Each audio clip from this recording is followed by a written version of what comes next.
China was not born in harmony. It was forged in fear.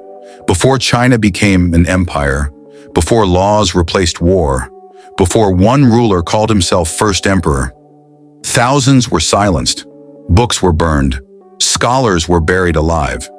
This is not the story of unity. This is the story of what it cost. Tonight we uncover the Qin Dynasty Purges, the brutal campaigns that erased rival thought, crushed dissent, and reshaped Chinese civilization forever.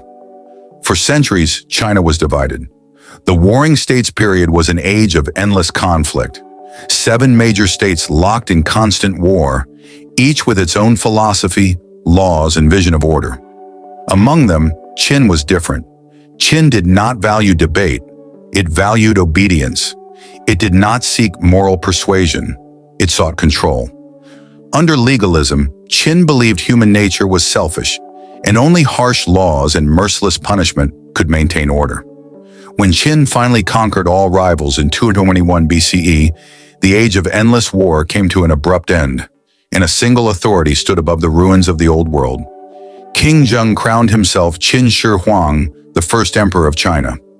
A title never before used, deliberately chosen to place him beyond all previous kings, announcing not just a new dynasty, but a new cosmic order. His reign marked the birth of centralized imperial rule, where power no longer shifted between feuding states, but flowed from one supreme figure at the center of the realm. But conquest on the battlefield was only the beginning. Victory had unified territory, armies, and borders, but it had not unified belief, loyalty, or memory. The lands he ruled were filled with people who spoke differently, remembered differently, and obeyed for different reasons. Former enemies still carried their own histories, heroes, and values. Though their armies were defeated, their identities remained intact. To rule forever, a permanent empire required more than soldiers and walls. It demanded permanence of thought, obedience without question, and a population that no longer imagined alternatives. He believed he had to conquer the mind. Laws would replace custom, uniform systems would replace regional tradition. Language, measurements, and behavior would be standardized so thoroughly that difference itself would fade. Control of territory created an empire. Control of thought was meant to make it eternal. This vision transformed governance into something unprecedented. The state would define truth. The ruler would define reality. And any idea that competed with this order would be treated as a threat to survival itself. In this belief lay both the brilliance and the fatal flaw of the Qin experiment, a conviction that unity could be engineered, and that memory, dissent, and moral debate could be extinguished as easily as defeated armies. The greatest danger to the Qin Empire was not rebellion, it was memory. Across China lived scholars who remembered older dynasties, who taught Confucian ethics, who praised ancient kings, and questioned Qin cruelty. To Qin Shi Huang, these men were living weapons. They compared his rule to the past. They spoke of virtue instead of law. They suggested the emperor could be wrong.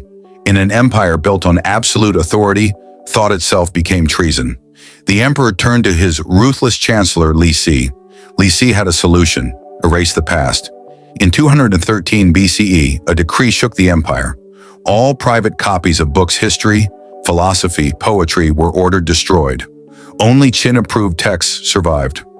Legalist law codes, agricultural manuals, medical texts, everything else fed the flames. Confucian classics burned. Historical records vanished. Centuries of wisdom turned to ash. The goal was simple. If people could not read the past, they could not criticize the present. China's intellectual memory was being rewritten by fire. Burning books was not enough. Scholars still spoke, still whispered, still questioned. In 212 BCE, the purge escalated. It was no longer enough to erase ideas from paper. Now those who carried ideas in their minds had become the target. Over 460 Confucian scholars were accused of dissent. Many were not rebels in arms, but teachers, advisors, and historians, men whose greatest crime was remembering a different way to rule. Some mocked the emperor's obsession with immortality. They whispered that no ruler could cheat death, that even the first emperor would one day face the same fate as all men. Others refused to abandon old teachings. They continued to speak of moral virtue, benevolent rule, and ancient kings who governed through example rather than fear. To the Qin court, this was unforgivable. These ideas threatened the very foundation of legalist control. If people believed rulers should be virtuous, then absolute authority could be questioned. Their punishment was absolute. There would be no debate, no public defense, no chance of mercy. They were buried alive, dragged from their homes, bound and taken outside the capital. Pits were dug, not as graves, but as warnings. Not executed swiftly, no blade, no final prayer. Not exiled, no chance to disappear quietly into history. Silence beneath the earth, their voices cut off forever, their teachings meant to die with them, their fate serving as a message to all of China. Under the Qin, thought itself could be a crime. Whether this number was exaggerated by later historians or not, the message was unmistakable. To disagree with the Qin was to disappear. The Qin Purges did not stop with intellectuals. Noble families from conquered states were stripped of power. Officials who questioned policy were executed. Entire bloodlines vanished from records. Fear became the empire's foundation. People obeyed not because they believed, but because they were terrified. The Qin created the first centralized Chinese state, standardized laws, unified weights and measures, one writing system, one ruler. But unity was enforced at the edge of a blade. The Qin Empire looked invincible, but beneath the surface it was brittle. There was no loyalty, no shared belief, no moral bond between ruler and people. When Qin Shi Huang died in 210 BCE, there were no tears across the empire, only uncertainty. For decades, the first emperor had ruled through fear alone. His authority did not rest on loyalty, shared belief, or tradition, but on punishment, surveillance, and absolute control.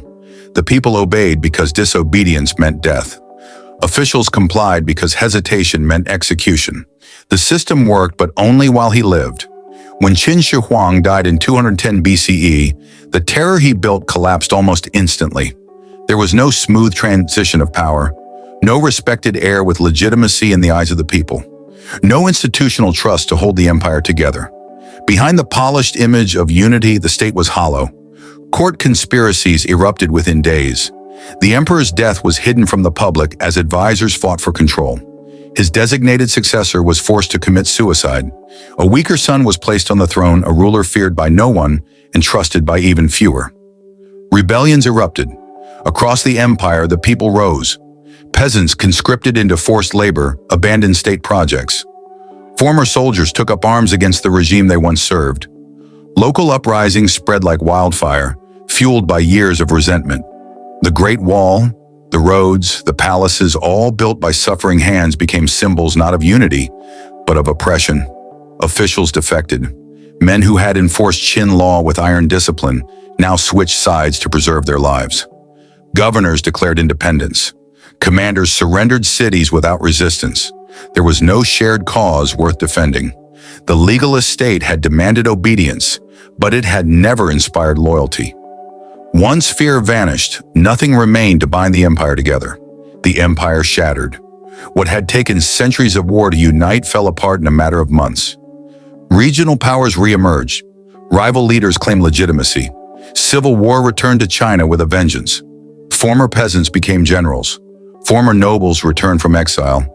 The Qin administrative machine, so precise, so ruthless, turned against itself. Within 4 years, the Qin dynasty was gone. The first empire in Chinese history, the state that standardized. Writing, laws, and measurements collapsed faster than any dynasty that came after it. Its monuments remained, its roads endured, but its political system was erased. The Purges had silenced resistance, but they had also destroyed trust. By eliminating scholars, the Qin destroyed moral authority. By burning books, they severed continuity with the past. By ruling through terror, they ensured that no one would mourn their fall. The people did not rise to save the Qin. They rose to end it. Later dynasties would remember this lesson well.